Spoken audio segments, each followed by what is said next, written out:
The confrontation. Early in the morning the storm came.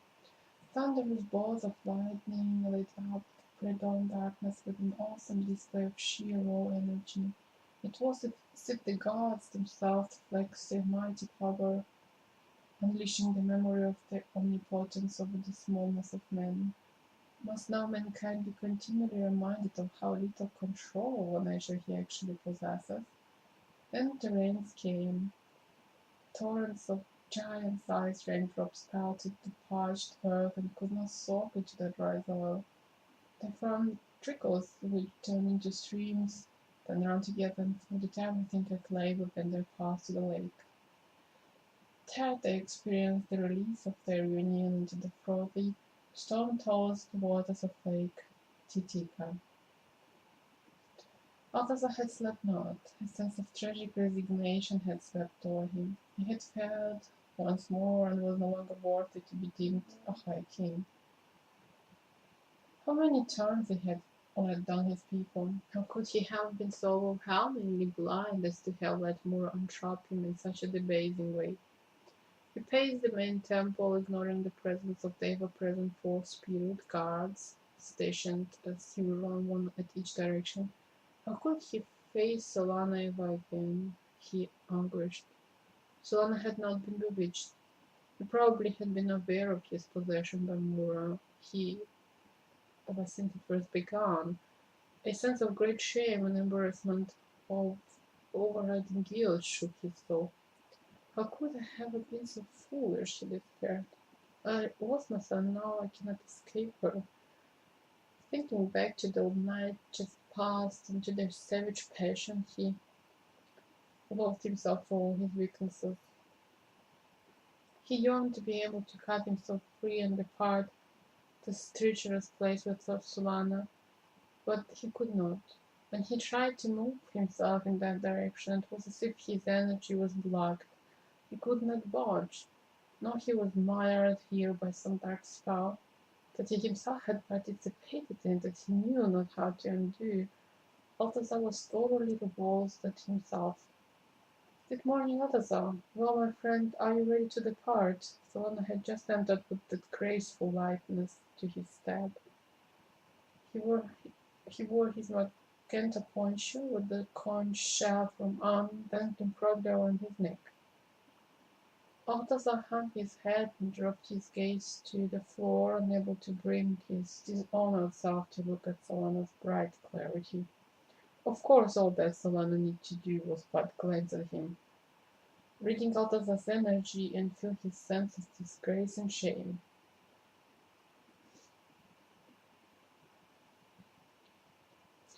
Tears came quickly into Solana's eyes as he reached out to Balthazar and embraced him firmly. He felt Balthazar's pain and discomfort, and above all else his guilt for having failed so many. Still, Balthazar would not look upon his friend. Holding Balthazar tightly by his shoulders, Solana's eyes misted with compassion and forgiveness. It is all right, dear brother. I understand what has befallen you. Would that I could undo the spell which binds you, but I cannot. My knowledge is not strong in such areas. At least your awareness of your situation has returned. If you can hold on to that, a day may come when the door to your freedom shall stand open for you. I will pray for that. Balthazar stood mutely listening, staring blankly at the floor, still too ashamed to meet Solana's steady gaze. I would remain here with you if I could, Solana continued, but you know, as well as I, the importance of completing our mission. Therefore, I will go for the both of us. Somehow I will make it all the way to Atlantis. This must be done. My heart is grieved to leave you, my dearest of friends.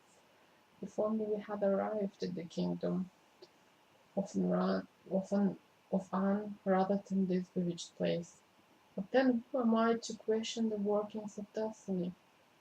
Try to be content, Alazar. Remember that you have been happy here, maybe you can be again.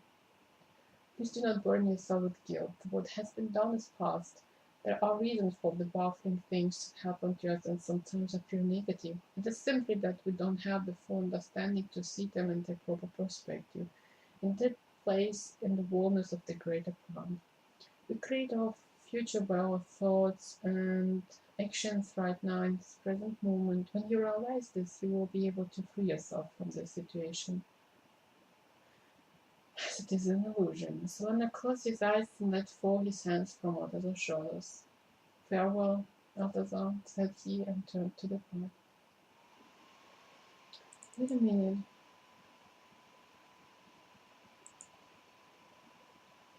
You're not going anywhere. A foreboding shadow loomed in the open doorway. Mura stepped inside, smiling sweetly, fingering his slender silver dagger whose hilt was inlaid with the palace of brutal cards. Solana hesitated, eyeing the dagger with caution. Balthazar remains here with you, Mora. You have no further use for me. I shall not be returning to Chivaco. Please step aside that I may depart. No one ever leaves here alive. I have thought you that. What makes you think that you are the exception to my decree? I am blessed, she said very softly, but only the most subtle of threats in her velvety voice. I must go, hence I shall go, so you may call me the first. Solana said, radiating authority in a voice which Balthazar had never before heard him with. So you imagine, ha! Do not mimic me, you fool. She stroked her shiny dagger lovingly. Balthazar stood watching all of this as if it were a dream. Standing between the two of them, he felt the tug of their energies upon him as if caught in the middle between two magnetic poles. Wishing that Mura would let Solana leave, he fervently hoped that Solana would not be harmed. He wanted desperately to go too, but he had lost his personal power and will, and could do nothing unless a temptress decreed it. She had his energy tightly locked up in her grip. All that he could do was to passively stand by and watch this terrible drama unfold, knowing that somehow he had caused all this trouble. So you think that you can overpower me? Do you, Solana? Mura taunted. And you think that other is your loyal friend, do you? Well, I will show you which of us is the stronger, and I'll show you how low your exalted high king of Lemuria has fallen. Solana stood his ground with a quiet firmness, never flinching from her cruel gaze. Balthazar, come to me, my dearest, she called in her low, sultry voice. I have something special for you. Balthazar tried not to move, willed himself not to move, but instead found himself walking towards her. Yes, my tigress, what do you wish of me? Came out of his lips, while inside him he was pleading, please give me control of myself, do not let me be used by the devil woman. Now kiss me and stroke me in front of your friend, she commanded silkily. Not daring to look at Solana, Balthazar found himself shaking her into his arms and kissing her passionately, and one of his hands slipped inside her tunic and caressed her breast.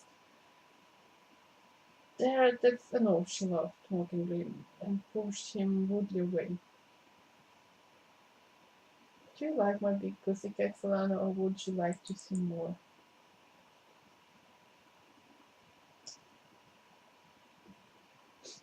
Balthazar reddened with shame and suppressed anger while Solana watched it all calmly and spoke not a word. Mura glared with open hatred at Solana. So, you think that you're so full of perfect control, do you? She handed the silver dagger to Balthazar, saying, here, my pet, now go and kill your friend. Balthazar glanced dumbly at the dagger in his hand. Its sharp silver shining cold out for blood. He felt its energy begin to intoxicate him like a drug. His blood began coursing rapidly through his veins. I must obey, sang his blood. I must kill Solana now, it commanded. Balthazar took a few tentative steps towards Solana. He raised the dagger in his hand, his dazed eyes full of the torments of youth deep in a conflict, and the pure green of Solana's unflinching stare. Balthazar paused and slowly drew that instrument of battle close to Solana's heart. Very carefully, Solana raised the coin shell to his lips and blew a long, steady note. Time froze for an instant. Then that instant passed. Balthazar strengthened his grip for the bad blow, but Solana was gone. He had simply vanished.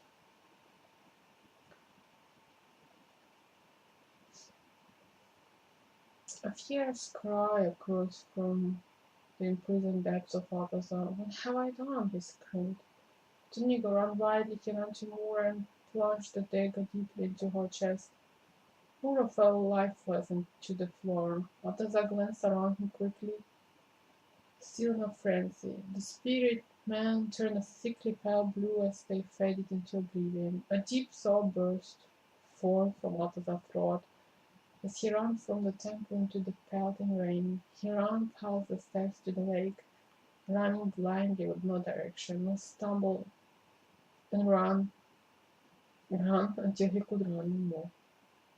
As it was a dark and stormy day at the temple of Tiwak, the heavens themselves opened up with their ungracious Balthazar fell so deeply from grace, and hence it was that Solana was nearly betrayed by his friend that they would duly parted. I cried one day. I grieved for the both of them. I wept knowing how difficult it would be for Balthazar to forgive himself and become whole again. First he would have to release the enormous guilt that he had taken upon himself. Only then could he begin to remember the truth and join me on the crystal mountain.